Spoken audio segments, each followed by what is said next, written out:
नमस्कार दोस्तों, मेरा नाम राकेश ठाकुर है। आज हम इस वीडियो में जानेंगे 5 पांडवों का जन्म कैसे हुआ। और आप मेरे वीडियो में नए हो तो लाइक कर, शेयर करें, सब्सक्राइब करें। और जानेंगे गंगापुत्र भीष्म का जन्म कैसे हुआ था। इन्हीं से महाभारत की कहानी प्रारंभ होती है। 5 पांडवों का जन्म पिता के होते हुए भी अनोखे रूप में हुआ।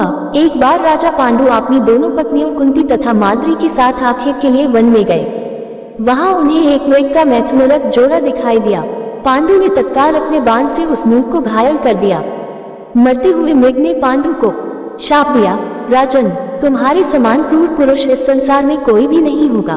तूने मुझे मैथुन के समय बाण मारा है, अतः जब कभी भी तू मैथुनरथ होगा तेरी मृत्यु हो जाएगी। इस शाप से पांडु अत्यंत दुखी हुए और अपनी रानियों से बोले, हे देवियों, अब मैं अपनी समस्त वासनाओं का त्याग करके इस वन में ही रहूंगा। तुम लोग हस्तिनापुर लौट जाओ। उनके वचनों को सुनकर दोनों रानियों ने दुखी होकर कहा, नाथ, हम आपके बिना एक क्षण भी जीवित नहीं रह सकती। आप हमें भी वन में अपने साथ रखने की कृपा कीजिए। पांडु ने उनके अनुरोध को स्वीकार करके उन्हें वन में अपने साथ रहने की अनुमति दे दी। इसी दौरान राजा पांडु ने अमावस्या के दिन ऋषि मुनियों को ब्रह्मा जी के दर्शनों के लिए जाते हुए देखा।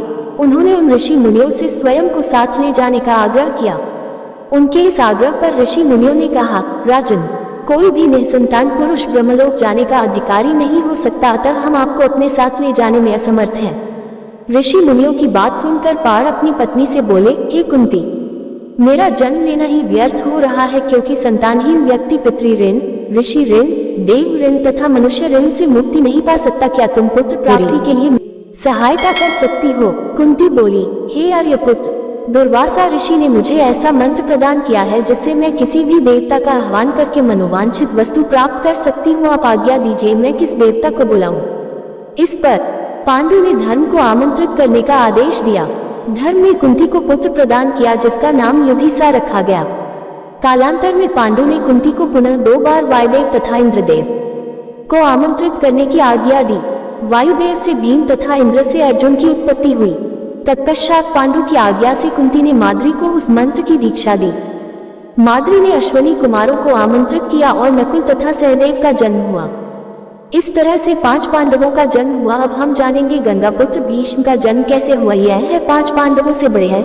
महाभारत आदि पर्व में उल्लेख है कि वैशंपायन जी जन्मेजय को कथाक्रम में बताते हैं कि इक्ष्वाकु वंश में महाभिष नामक राजा थे। उन्होंने अश्वमेध और राजसूय यज्ञ करके स्वर्ग प्राप्त किया। एक दिन सभी देवता आदि ब्रह्मा जी की सेवा में उपस्थित हुए। वायु के वेग से श्री गंगा जी के वस्त्र उनके शरीर से खिसक गए। तब सभी ने आंखें नीची कर ली, किंतु महाभिष उन्हें देखते रहे। तब ब्रह्मा जी ने उनसे कहा कि तुम मृत्युलोक जाओ। जिस गंगा को तुम देखते रहे हो वो तुम्हारा अप्रिय करेगी। इस प्रकार उनका जन्म राजा प्रतापी राजा प्रतीप गंगा के किनारे तपस्या कर रहे थे। उनके तप, रूप और सौंदर्य पर मोहित होकर गंगा उनकी दाहिनी जंघा पर आकर बैठ गई और कहने लगी, राजन, मैं आपसे विवाह करना चाहती हूँ। मैं जहनु ऋषि की पुत्री गंगा हूँ। इस पर राजा प्रतीप ने कहा, गंगे, तुम मेरी दाहिनी जंघा पर बैठी हो, जबकि पत्नी को तो वामांगी होना चाहिए। दाहिनी जंघा तो पुत्र का प्रतीक है, अतः मैं तुम्हें अपने पुत्रवधू के रूप में स्वीकार कर सकता हूँ। ये सुनकर गंगा वहाँ से चली गई। नाम शांतनु रखा और इसी शांतनु से गंगा का विवाह हुआ। शांतनु ने अपने पिता प्रतीप की आज्ञा से गंगा के पास जाकर उनसे विवाह करने के लिए निवेदन किया। गंगा ने कहा, राजन, मैं आपके साथ विवाह करने के लिए तैयार हूँ, लेकिन आपको वचन देना होगा कि आप मेरे किसी भी कार्य में हस्तक्षेप नहीं करेंगे। शांतनु ने गंगा को वचन देकर विवाह कर लिया। गंगा के गर्भ से महाराज शांतनु को 8 पुत्र हुए, जिनमें से 7 को गंगा ने गंगा नदी में ले जाकर बहा दिया। वचन के बंधे होने के कारण शांतनु कुछ नहीं बोल पाए।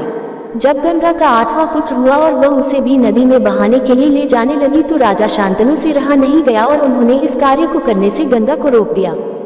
गंगा ने कहा, राजन, आपने अपनी प्रतिज्ञा भंग कर दी है, इसलिए अब मैं आपके पास नहीं रह सकती। इतना कहकर गंगा वहां से अंतर्ध्यान हो गई।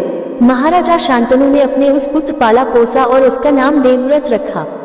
देवव्रत की किशोरावस्था में होने पर उसे हस्तिनापुर का युवराज घोषित कर दिया। यही देवव्रत आगे चलकर भीष्म कहलाए। पिछले जन्म में भीष्म 8 वसुओं में से एक वसु थे। दोस्तों, यह है 5 पांडवों की और गंगापुत्र भीष्म की जन्म की कहानी। तो दोस्तों, ये कहानी में आप सभी को सीखने को क्या मिला, मुझे कमेंट बॉक्स में जरूर लिखें।